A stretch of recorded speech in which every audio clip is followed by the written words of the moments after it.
Assalamualaikum warahmatullahi wabarakatuh. Apa kabar semuanya? Bertemu lagi dengan pembelajaran tematik. Kali ini kita akan membahas tematik tema 3, peduli terhadap makhluk hidup. Subtema 1, hewan dan tumbuhan di lingkungan rumahku. Untuk memulai pembelajaran kali ini, mari kita bersama-sama mengucapkan lafaz basmalah. Bismillahirrahmanirrahim. Allah menciptakan makhluk hidup berupa manusia, hewan, dan tumbuhan. Allah juga menciptakan alam yang menyediakan semua kebutuhan makhluk hidup.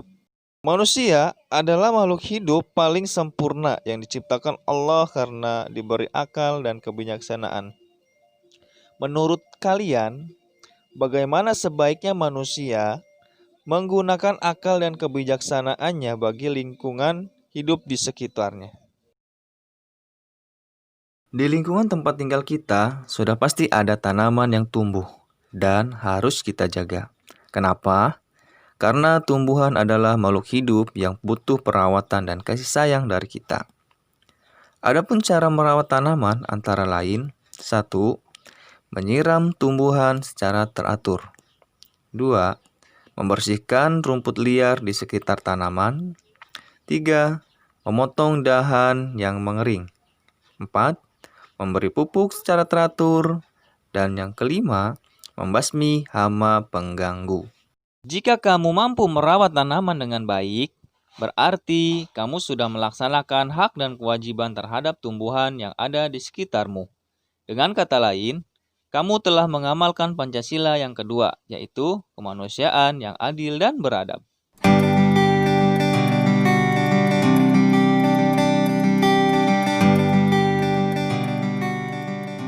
Lingkungan sekitarmu dapat dimanfaatkan sebagai sumber ilmu dengan cara mengamati atau mengajukan pertanyaan kepada narasumber dalam bentuk tanya jawab atau wawancara. Kemampuan bertanya perlu dikembangkan agar efektif untuk menggali informasi. Ciri-ciri pertanyaan yang benar adalah sebagai berikut. 1. Memiliki kalimat tanya yang singkat dan jelas. 2. Memiliki tujuan yang jelas. 3. Setiap pertanyaan hanya ditujukan untuk satu masalah. 4. Mendorong untuk berpikir kritis agar menggali lebih banyak informasi. 5. Jawaban yang diharapkan tidak hanya kata iya atau tidak. Yang keenam, bahasa dalam kalimat tanya dikenal baik oleh narasumber. Kalimat tanya tidak menimbulkan tafsir ganda. Jenis-jenis kalimat tanya. 1. Kalimat tanya biasa adalah jenis kalimat tanya yang diutarakan untuk mendapatkan suatu informasi dari orang yang ditanya. Contoh, apa yang kamu pikirkan tentang diriku? Atau, kapan kamu datang menjemputku? Itu merupakan contoh kalimat tanya biasa.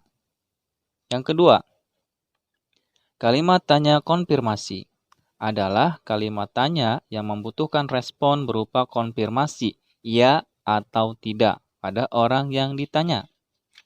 Contoh, apa kamu sudah makan siang? Atau, apa kamu sudah mengerjakan tugas? Itu merupakan contoh kalimat tanya konfirmasi. Yang ketiga, kalimat tanya retoris adalah kalimat tanya yang tidak membutuhkan respon berupa jawaban, tetapi respon berupa sikap orang yang ditanya. Contoh, apa kamu lupa bahwa hari ini adalah Senin? Atau, apa kamu tega melihat dia bersedih? Nah, itu merupakan contoh kalimat tanya retoris. Yang keempat, kalimat tanya tersamar adalah kalimat tanya yang tidak disampaikan secara langsung, melainkan tersirat dalam sebuah kalimat. Contoh, sepertinya aku pernah bertemu dengan dirimu. Kalimat tersebut merupakan kalimat tersamar dari pertanyaan, kapan dan di mana kita bertemu. Kalimat tersebut merupakan contoh kalimat tanya tersamar. Wawancara merupakan tanya jawab dengan seorang narasumber untuk meminta keterangan sesuatu yang hendak diketahui. Narasumber adalah orang yang hendak dimintai keterangan suatu informasi. Hal-hal yang harus diperhatikan sebelum melakukan wawancara. Yang pertama, menentukan tujuan wawancara. Yang kedua, membuat janji dengan narasumber. Ini berupa kesediaan waktu dan tempat wawancara. Yang ketiga, menyusun pertanyaan berdasarkan informasi yang ingin diperoleh.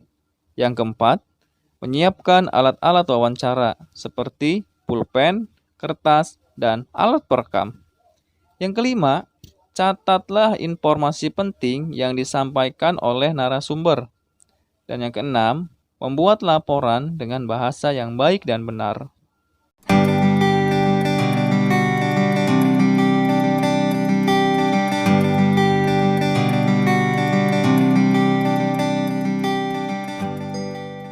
Salah satu jenis tumbuhan yang tumbuh di hampir seluruh wilayah Indonesia adalah padi. Padi adalah tumbuhan penghasil beras yang menjadi makanan pokok utama penduduk Indonesia. Tanaman padi tumbuh dalam bentuk berumpun yang dapat ditanam di sawah atau di ladang. Namun, setiap tahun lahan persawahan beralih fungsi menjadi perumahan atau pusat industri. Jika alih fungsi terus terjadi, maka akan menyebabkan gangguan keseimbangan lingkungan. Untuk menjaga keseimbangan lingkungan, suatu ekosistem harus memiliki komponen biotik dan abiotik yang saling mendukung kehidupan manusia.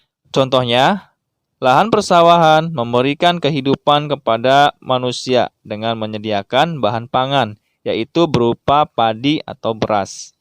Jika semua lahan persawahan beralih fungsi menjadi pemukiman, maka manusia akan mengalami kesulitan untuk menyediakan bahan pangan. Maka dari itu, jika kita ingin menjaga keseimbangan lingkungan, kita harus terus menjaga kelestarian tanaman tersebut. Sama halnya manusia dan hewan, tumbuhan juga mempunyai bagian-bagian yang memiliki bentuk, ukuran, dan fungsi tertentu. Secara umum, tumbuhan terdiri atas akar, batang, daun, bunga, dan buah. Akar, batang, dan daun merupakan bagian tubuh utama tumbuhan, sedangkan bunga dan buah merupakan bagian tubuh tambahan. Kita bahas bagian tubuh tumbuhan yang pertama, yaitu akar. Akar merupakan bagian tumbuhan yang berfungsi untuk mengambil air dan unsur hara dari dalam tanah. Akar berguna untuk menopang seluruh bagian tubuh dari tumbuhan dan juga sebagai tempat penyimpanan cadangan makanan. Bagian tubuh tumbuhan yang kedua yaitu batang. Batang merupakan bagian tumbuhan yang bentuknya tegak. Pada batang tumbuhan terdapat pembuluh kayu dan pembuluh tapis yang merupakan alat transportasi bagi tumbuhan. Pembuluh kayu berguna untuk menghantarkan air dan garam mineral yang diserap oleh akar menuju ke daun. Sedangkan pembuluh tapis berguna untuk mengangkut hasil fotosintesis yang akan diedarkan ke seluruh tubuh tumbuhan. Bagian tubuh tumbuhan yang ketiga adalah daun. Daun merupakan bagian tumbuhan yang berwarna hijau karena mengandung zat hijau daun yang disebut klorofil. Pada daun terjadi peristiwa fotosintesis, yaitu proses pembuatan makanan dengan menggunakan bantuan sinar matahari. Hasil fotosintesis digunakan oleh tumbuhan untuk hidup dan berkembang biak. Selain itu, hasil fotosintesis disimpan oleh tumbuhan sebagai cadangan makanan. Bagian tubuh tumbuhan yang keempat yaitu bunga. Sebagian besar tumbuhan memiliki bunga, misalnya mawar, kembang sepatu, dan soka. Tetapi ada juga tumbuhan yang tidak memiliki bunga, contohnya suplir dan lumut. Bunga tidak hanya indah, tapi juga mempunyai fungsi yang sangat penting bagi tumbuhan. Bunga berfungsi untuk perkembangbiakan tumbuhan. Bagian tubuh tumbuhan yang terakhir yaitu buah dan biji. Buah adalah bagian dari tumbuhan yang berguna untuk membungkus dan melindungi biji. Sedangkan biji merupakan hasil dari pembuahan yang terjadi akibat penyerbukan antara serbuk sari dan putik. Biji ada yang berkeping satu dan ada juga yang berkeping dua. Biji berkeping satu disebut monokotil, contohnya biji pada buah semangka. Sedangkan biji berkeping dua disebut dikotil, contohnya biji pada buah mangga. Salah satu ciri makhluk hidup adalah berkembang biak untuk melestarikan jenisnya. Maka dari itu, sudah semestinya kita sebagai manusia melestarikan dan menyayangi serta melindungi tanaman.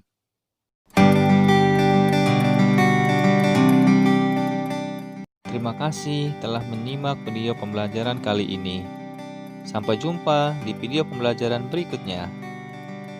Tetap semangat, Allahu Akbar.